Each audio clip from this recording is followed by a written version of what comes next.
Hello, I'm Dr. Jennifer Eddy, Program Director of World Language Education at Queens College, City University of New York. I am honored to introduce to you Mr. Keri Opai. Mr. Opai is author of Te Reo Hāpai, the Maori language glossary for mental health, disability, and addiction. He is a linguist and educator of Maori and Aotearoa.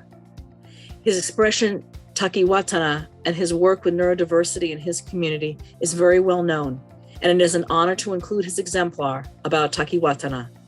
Listen as he explains in Maori and English the concept of Takiwātanga and the positive Indigenous worldview of autism. Mr. Keri Opai. Please explain for us Takiwātanga and Maori perspectives on autism.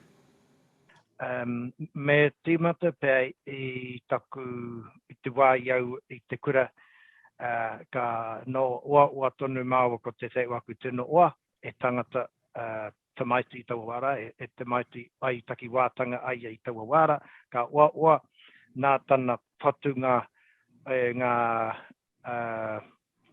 wakaweti o te kura ka iau ki te wakamaru I ia. So just saying there's the beginnings of my concept, Takiwātanga for autism, so it begins at my friendship with an autistic kid, a great friend of mine, Peter. We were at school together and he had autism. Of course, we didn't know what that was in those days, but he was a great mate and the bullies would beat him up all the time, and so I'd stand in the way and say, come on then, come through me first. But of course they wouldn't because they were cowards. And so we just became really great friends and we're still great friends. We're going out on Saturday and going to see a movie or something. So, still great friends now, and that's a few years later. So that's my first introduction to Takiwātanga, to autism. And when I was thinking about creating a Māori word, a Māori concept for autism, I thought about my friend, my mate Peter, and I wanted to honor him and people and parents and families, that have association with autism and autistic kids and people, because I've seen some pretty rough things and hard things about that, and I thought we've got enough negative things to deal with. I'd like to look at it from a positive Indigenous worldview. And taku mo o ka te nuinga o ngā kupu I take mai I te ratonga auora e kau pē I tanga kei reira, e tūkino tanga kei reira. There's lots of words in the hauora, in the health and well-being space that are deficit-based, medical models, and they were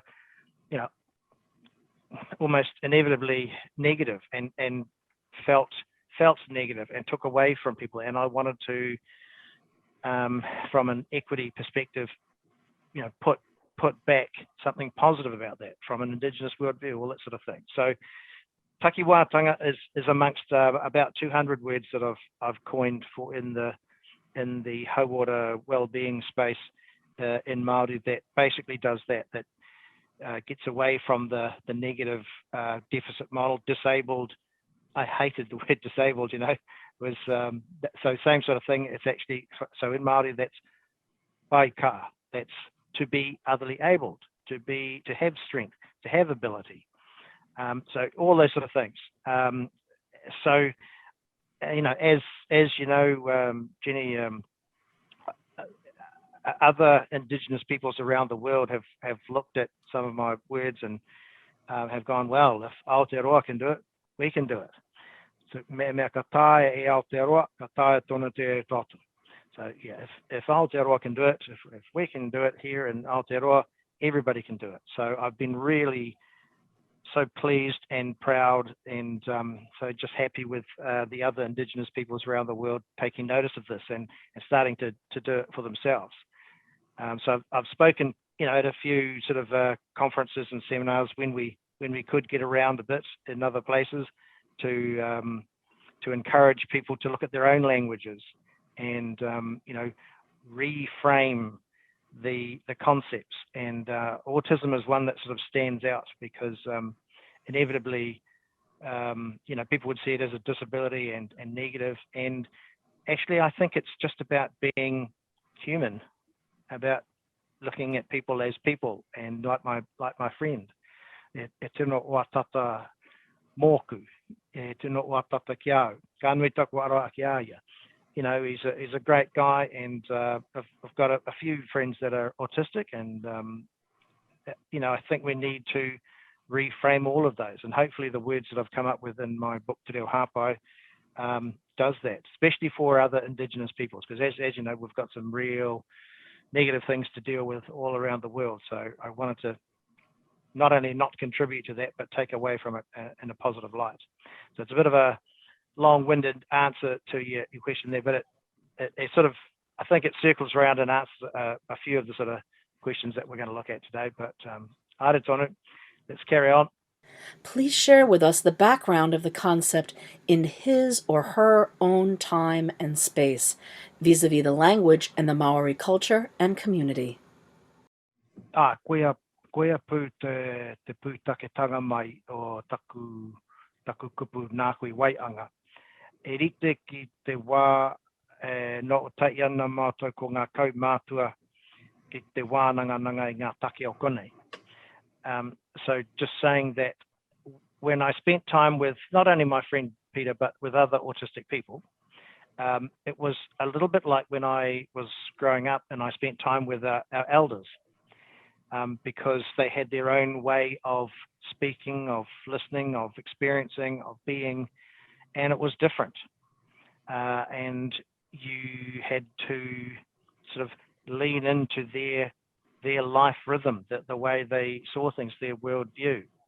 And when you did, you could, there was such truth, wisdom there. Not everyone did that, but I did. I loved it. I spent lots of time with the old people. And it was like that with my friend and with other autistic people. I thought, these are really neat people. These are awesome people. I want to spend time with them. I want to be mates with them. I want to be friends with them. So I leaned into that way of thinking, of being, and it reminded me of just all the learnings I had with the old people. So when I was creating the word, I went to the sea. So I was brought up by the sea. As an Indigenous person, I was told by my elders when I had problems to "Ariki te wakarongo ki ngā kora te moana." So they would say, go to the sea and listen to what the sea has to say. And so whenever I have to think deeply about something, I wrote my master's thesis there and lots of things, I go to the sea and just experience the waves and the rhythm and the birds and the weather changing and all that sort of thing. So I did that to come up with the concept, because in a practical way, say for instance, when Peter and I would go to the movies, I just had to be comfortable with the fact that he would laugh at all the wrong moments, and or cry or whatever else at a different life rhythm pace to me. And that's not only fine, it's awesome, it's great. I loved it. So I thought from that, tōna no takiwā, it's really, in this case, his own time and space. So Takiwātanga implies if it's an autistic person speaking of themselves, or somebody talking about their autistic relation or whatever, it's my or his or her own time and space, just like the old people that I'd spend time with that taught me. Nā rātou I ako mai, I pērā no ai aku wakaaro, kia rite ki o rātou wakaaro. So, because I spent time with the elders and learned from them, it changed the way I viewed the world and looked at the world. It was an Indigenous way of looking at the world. That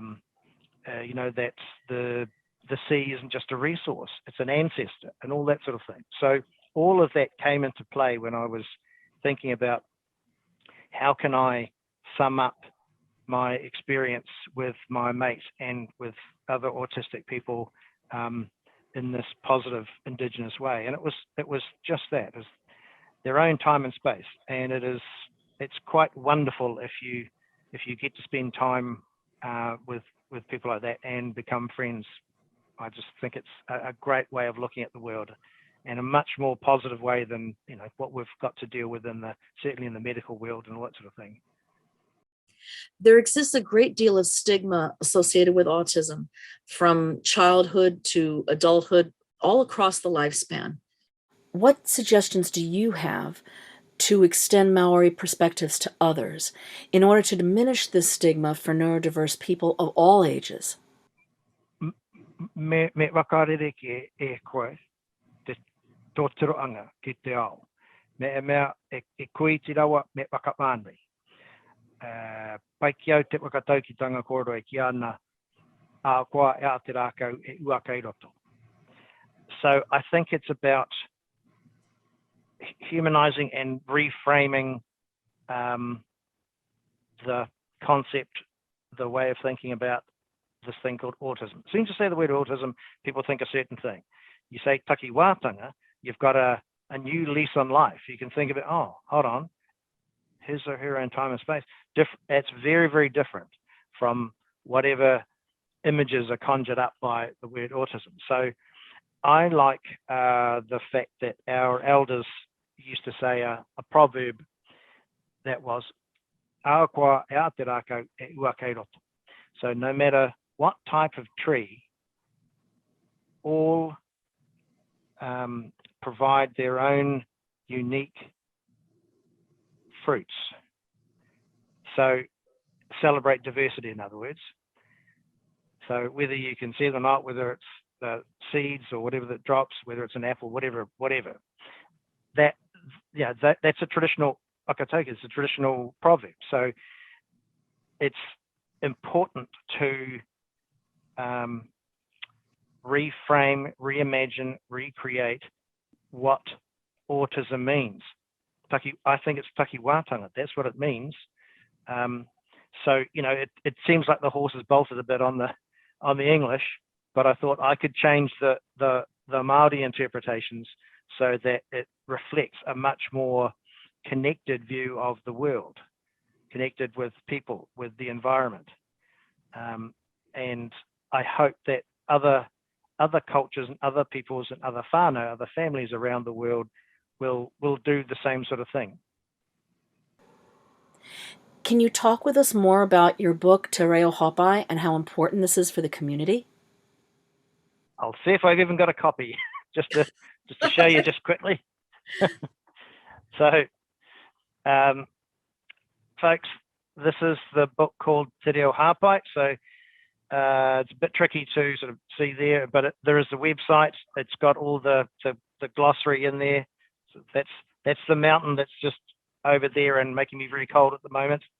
But it's all about the language of enrichment. So Māori language, glossary, lots of words from the mental health, addiction and disability sectors, but all from a Māori worldview, from an Indigenous worldview, and from a positive worldview. So I'd recommend going to the website. That's just www.tereohāpai.nz, I think it is. I'm sure you can Google it and find it, because it's actually quite fascinating, and I've made sure that you can hear it, so it's all the words are pronounced. I had a young Māori woman, and I did the slightly older Māori man part, and we divided them up and just says them there, so you can hear the pronunciation. So I really recommend checking those out. So just like Takiwātanga, lots and lots of words, 200 or so, a little bit more maybe, words that have I've gone through and done exactly what Jenny's talked about there, folks. I've gone through them and either created them if they didn't exist before, like Takiwātanga, like Williams syndrome, all that sort of stuff, or revamped them, reimagined them. And some of them were just uncommon, some of them didn't exist. So very, very worth checking out, I think. pai tonu e kupu o e aku mā te unga kei te aku I te reo. O tira te unga kei te aku I ngā reo katoa urinoa te ao. So whether you're learning Māori or other languages, I think it's worth checking out just from a linguistic perspective, if not a human perspective. Yeah, check it out. Mr. Opai, what would you recommend to educators who want to use the book for curriculum? How does this in-depth work enable the shift you are seeking in how we regard neurodiversity and mental health? Well, I think there's a myriad of ways. E noi tonu ngā uara I AATT, engari taua uro me toro atu ki taua pai tuku, ka taunga ia mai, ka wakapukapukatia, e tuku atu ki ngā tauira, e turoanga, kia pai ai te turoturo aere I ngā kupu, kia pai ai te rongo aere I ngā kupu waka uatia nei rongo te pai tuku. So I think there's a number of ways, but just for a starting point, you can download the PDF. Every person, child, student can have one. Find one that you find appealing, or is in your family, or you know of, or that you want to find out about, I couldn't do an explanation for every word, but some of them have explanations there, so that it gives a bit of an idea of the etymology, of how I've come up with some of these ideas, because as I said, they either didn't exist and I had to create them, or I changed some of them. So some of them were, there were words, there were Māori words that were used, but like for instance, addiction, but they weren't well thought out. They were just sort of off the cuff. A native speaker would be interviewed on TV and they wouldn't know what to say, so they'd just sort of make it up. And I heard one on the Māori news that we have here, which is in Te Reo Māori all the time. And I heard a fluent speaker saying, I could see he was sort of thinking, what am I going to say? And the word he came up with was awful. It was skin scratcher. And of course, it was from addiction, from coming off of morphine and all that sort of stuff. And I was going, oh God, no, I've got to change that sort of stuff. So, I came up with pāwaranga and all that sort of thing for a person with an addiction. I want to put person first, human-centered, people first. And during my research and all that, over a number of years, and I probably talked to hundreds of people in the end, that was something that always came through. Tērā no te whakataukitanga kore ki ana, ea te mea nui o te ao, e tangata. So again, there's another very common, famous proverb here that says, what is the most complex, unique, amazing thing in the world to celebrate? It is people. So I wanted my words and all these sort of things to be people-centered. So, people would say, I want a word for addict. I'd say, I'm not going to give you a word for addict. I'm going to give you a word that says person with an addiction. Mm-hmm. And that I actually came up with a couple for that area because I wanted to show that addiction was about connection. So in the future, I hope that we use more words that are more about connection rather than dependency and stuff like that. So, I was working in the mental health and addiction and disability space with experts, Sir Mason Jury and people like that. So amazing people. And, we came up with things like that. When I talk with them, I wanted to put people first. Mm-hmm. We need to do that everywhere. Mm-hmm. I dare say, if I can say it, if we had put people first, some of our COVID responses wouldn't have been as they are. So in Aotearoa, in New Zealand here, we've put people first before anything else, and we seem to have come out of it pretty good. So just saying, that does tend to be a big push here out te mea nui o te ao, e tangata, e tangata, e tangata. You know, what is the most unique, amazing gift to the world? It is people. What can the communities do to promote Takiwātanga and to support community well-being? So kia oke atu ki aku koro I muara. So te tangata te mea nui ai wai, me eki me āpai I tōna mana. So we have a concept in Māori which is called mana, which is many things, but being proud, being respectful, your status with your family, your connection with the environment, all those sort of things. And what we try and do is be mana enhancing. So whatever you're doing, you look at the person and now how can I manaki that? So that's another word which means to extend hospitality, to look after, to tend, to foster.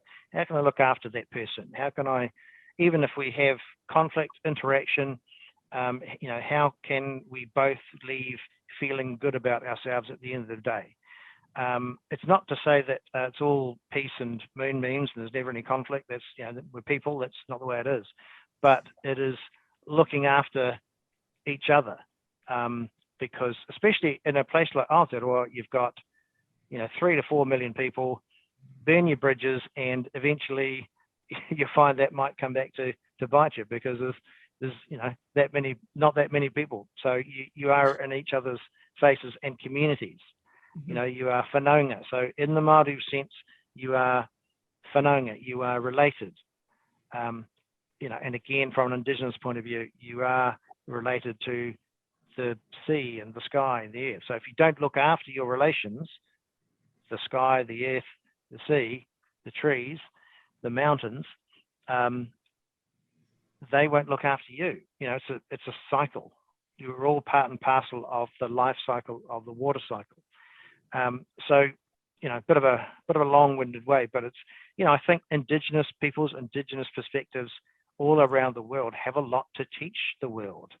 And, you know, some of the things we talked about thousands of years ago, you know, nowadays, oh, good idea, let's do that. All you have to be able to do is decipher what the traditional stories are about.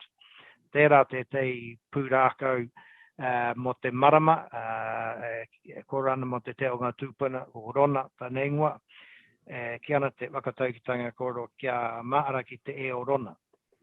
So for instance, there's a great story, a narrative, an iwi narrative in the Māori world that talks about an ancestor, and if you can decipher it, there's talking about a lot of things, but one of the things it's talking about is gravity. We were talking about that 1,000 years ago. So it's about the moon and the tides and the sap rising in trees and all that sort of stuff. So, you know, if you can learn from some of our Indigenous relations who, you know, have had a connection with the earth and the sky and the solar system and all the rest of it. I often say the Māori world is a Māori universe. It very much is. You know, we can learn so much from each other. Would you please share with us a Maori story, Indigenous wisdom that speaks to this level of support? If I think about, there's one in particular here. So, e pā, ka whakatata mai e ope taua ki te eke te pā, ki te tauri I te pā. Ana, ka puta te toa nei e moko toana, engari kei te au rua o tana kanoi. Ka whakaararu I te ope taua nei. So one of my favorite stories is about a great warrior, but he was known as being quite effeminate. But, you know, nobody went, oh, that's a bad thing. That's the way he is. So no sweat. But so the men of the fortified village went out to go hunting, get some food. And he was left with the women doing weaving and things like that. He had a moko on one side of his face. He had a tattoo, a facial tattoo, only on one side of his face. Not sure why, just the way it was told to me, and nobody ever said his name, but he was a great warrior, and an opetoa, that is a war party, turned up, and they were going to try and take over the pā. And so he went out with his staff weapon, his taiaha, did his moves, and just showed one side of his face. So he showed his moko side of it as he went out. And then he came back into the pā, and then he went out again, showing the other side of his face, which didn't have the tattoo on it. And so the war party looked at that and went, oh my God, if there's two people that are that good, we're not having a bar of this. And so they left. There wasn't a fight. And so, that is kind of a cool story, because it acknowledges acknowledges difference. He had his mana. He had his mana intact. He wasn't looked down upon, or that sort of thing. He was part and parcel of the people of the pā, the community, and that's what we need more of. Less of the bloody rubbish about difference, or bad and negative. We've got enough of that to deal with. So I like traditional stories like that. There's so many. There's Whakatauki. So one of the Whakatauki in the book at the back, I wanted to include tukuna ngā roi mata ki eke, piua te upe, ka araru te tapai ki te marae, kaya kaya. Express your emotions, let tears flow and mucus run, and gather together for support and recovery. I wanted to put that in because that's a traditional Whakatauki. It didn't say, keep a stiff upper lip. It didn't say, hey, be tough. It said, when it's appropriate, let your emotions out. Don't repress them. It doesn't say men have to do this and women have to do this. It says, express yourself. You will do damage to yourself if you don't. That's what the idea is. Ka araru te tapai ki te marae, kaya kaya. So you gather together for support. So in our tangi rituals, in our death rituals, when people pass away, we gather together and stay together as a whānau, as a community, and mourn their passing, but celebrate their life and look after each other.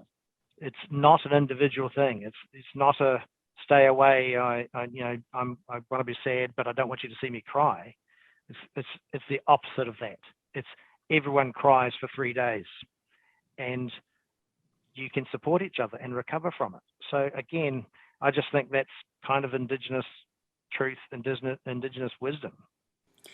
So everyone is together and the same. You are not alone and isolated to fend for yourself. Yeah, that's right. Yeah, and everyone is the same, and you are encouraged to express it, and sing traditional songs and all those sort of things that bring you closer together. That's how you recover. So again, I think in Whakatauki, I think in Proverbs. So there's one that says, "Ea wina e tautoko ngā miro tui tui I ngā āaitanga te mate." It's only through supporting each other together can you suture the lacerations of anguish. That proverb is beautifully powerful in its truth. Thank you. With regard to safety, inclusion, support, and accessibility to resources, what do you suggest that we need to do to improve people's lives and empower communities in Aotearoa?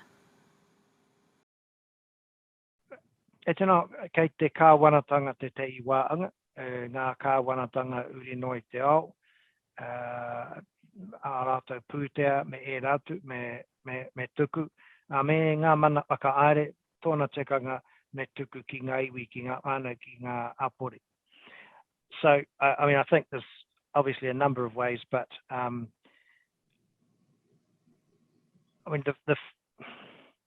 the first one, and probably the one that we need to knock on the doors of power with, we've got a parliament, government, that sort of thing. Geez, they've got such power and responsibility really to support these things. So, from a whānau level, from a family level, from a community level, I think a lot of us are doing the best we can with what we have. But every country around the world could do much better, and a lot of the time it's the decision makers and people with the power that should be giving up a bit of that power.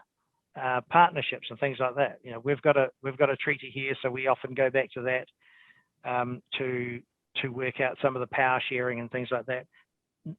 Unfortunately, not everyone has that around the world, but honestly, the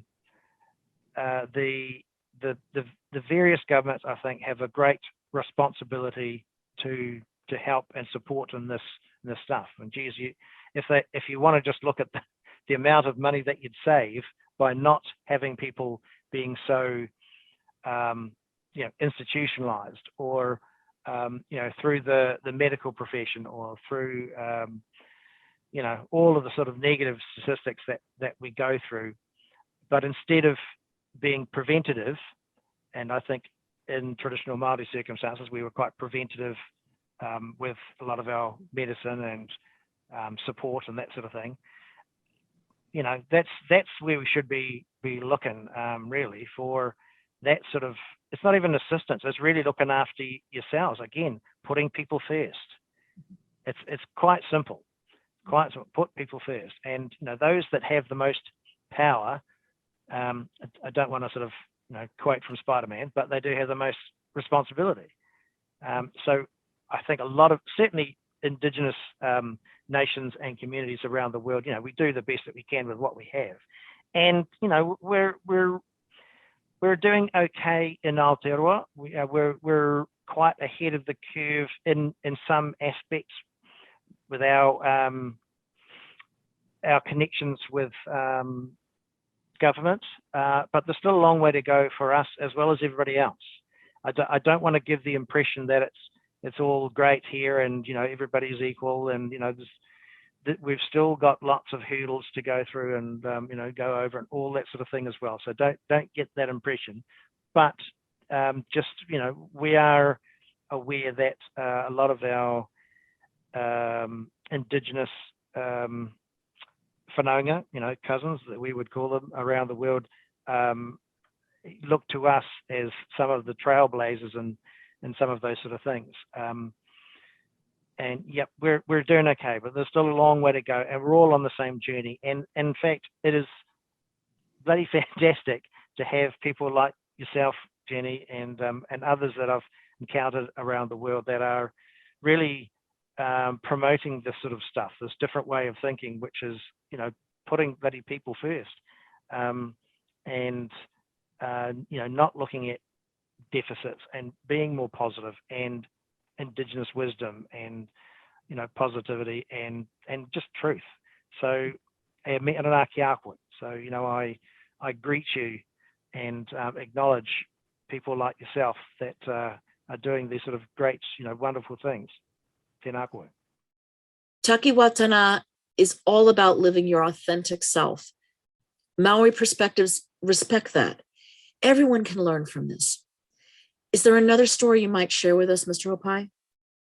Maybe just one kind of awesome little story to finish off. I was speaking, I can't remember where, sort of a seminar, and I was talking about the book and the words and Takiwātanga, and a couple came up to me afterwards and said, "Thank you for coming up with a Māori word that our son can be proud of."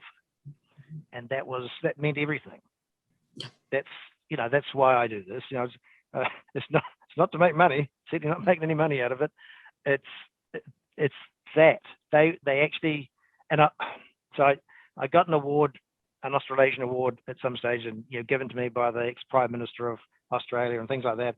And I asked that family to come up with me to accept the award, the award on behalf of Whānau, on behalf of families of community.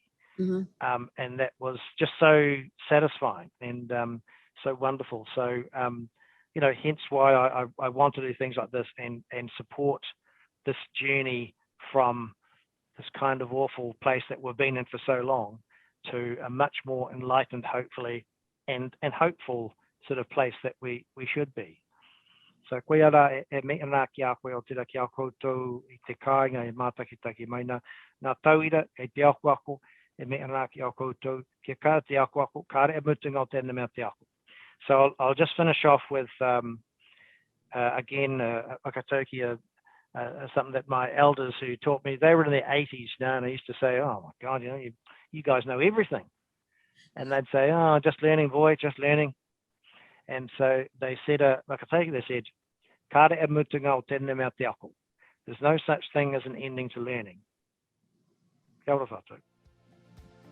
Thank you so much for your time today and your inspiration within your exemplar task. It has been an honor to learn from you again, and I hope I can meet you in person. Mr. Keri Opai.